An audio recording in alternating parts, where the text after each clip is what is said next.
All right, let's get right into it. We're talking about Chevron, a company that is, by almost any measure, at the absolute peak of its power. We're talking record production, a stock price that's through the roof, and just an insane amount of cash pouring in. But right at this moment, at the top of their game, they're making a huge generation-defining bet.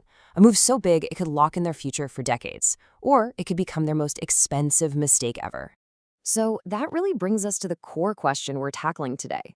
Is Chevron this unshakable financial fortress just built to withstand any storm the market throws at it? Or is the company risking it all on one massive high-stakes gamble? The numbers, well, they tell a really fascinating story. So, first up, let's look at the stock price. It's trading right near its all-time high, sitting around $211 a share. And, on the surface, this is the picture of incredible success. It tells you that investors are confident and that the market is absolutely rewarding the company's performance. But what's fueling all this? Well, this number is a huge part of the answer. Brent crude, which is the global benchmark for oil, is over $113 a barrel. And a lot of that is driven by geopolitical instability. Now, for a company like Chevron, that's not just a number on a screen. It's a massive, massive windfall. It's flooding their accounts with profits that go way beyond even what they were hoping for. And this is what they're doing with all that extra cash. $53 billion. That's the price tag for their latest acquisition, the deal to buy Hess Corporation. It's just a staggering amount of money, and this deal, right here, represents the absolute core of their high-stakes gamble. So to really get why they can even think about making a bet this big, we first have to understand their strengths. Let's dig into how Chevron built itself into this financial fortress with what a lot of people on Wall Street call the cleanest balance sheet in the entire industry. Okay, their biggest advantage is right here on this chart. We're looking at debt-to-equity ratios. All that means is it's a measure of how much a company owes for every dollar of its own money. And you can see Chevron sits at just 0.24, way lower than its rivals. In a crazy volatile industry like oil, having that little debt, it's like having a superpower. And because they have so little debt, they can do this. They generated over $20 billion in free cash flow last year. And that cash easily, comfortably covers everything they promised to their shareholders. We're talking dividends and stock buybacks. Now compare that to their rival ExxonMobil, who actually had to borrow money to cover their shareholder payouts. Chevron's model is just way more sustainable. And this isn't some new thing for them. 39 straight years of raising their dividend.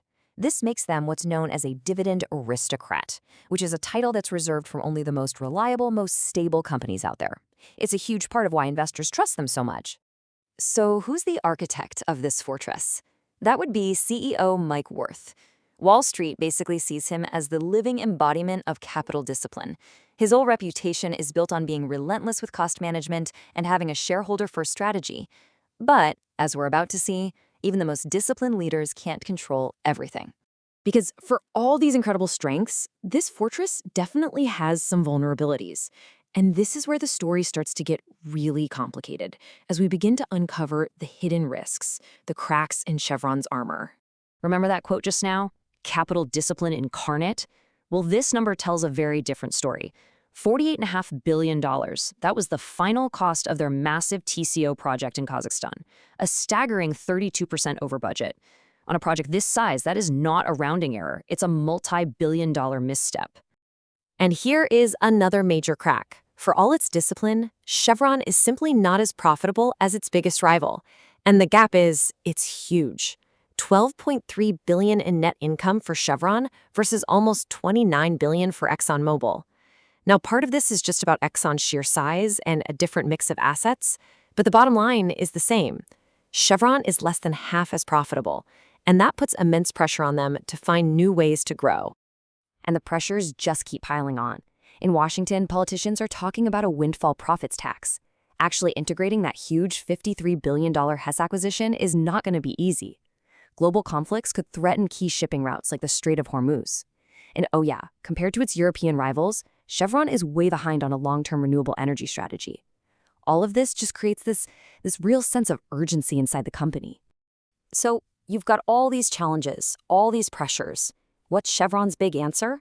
Well, this brings us to the climax of our story, that $53 billion deal for Hess. This isn't just another acquisition. It's Chevron's bold, all-in solution to basically every single problem we just talked about. So what exactly did they buy for $53 billion? The crown jewel, the grand prize, is a 30% stake in this, the Stabroek block. It's located off the coast of Guyana, and let me be clear, this is not just another oil field. A lot of analysts think this is one of the most important energy discoveries of the century. It is a true generational asset. And the sheer scale of this thing is just mind-boggling. We're talking over 11 billion recoverable barrels of oil. Production there is set to just skyrocket. And the best part is the oil can be pumped at some of the lowest costs anywhere in the world. For Chevron, this is a brand new engine for growth, one powerful enough to finally start closing that massive earnings gap with Exxon. Okay, so let's pull all these different threads together. Chevron is at a truly defining moment. You've got this heavyweight champion, flush with cash, record production, but it's also facing some really clear weaknesses and threats, and it has placed this enormous company-defining bet to secure its future. It really is all about weighing the balance of power and risk. I mean, just look at this summary. On one side, you've got these incredible strengths, the record production, that fortress of a balance sheet.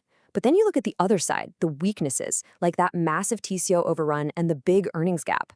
The opportunities, of course, led by Guyana and high oil prices, are absolutely immense. But the threats, from taxes to geopolitics to price wars, they're just as real. Everything is on the table right now, which leaves us with this final trillion-dollar question. Is Chevron's $53 billion bet on Guyana a brilliant bridge to the future, one that secures another generation of dominance?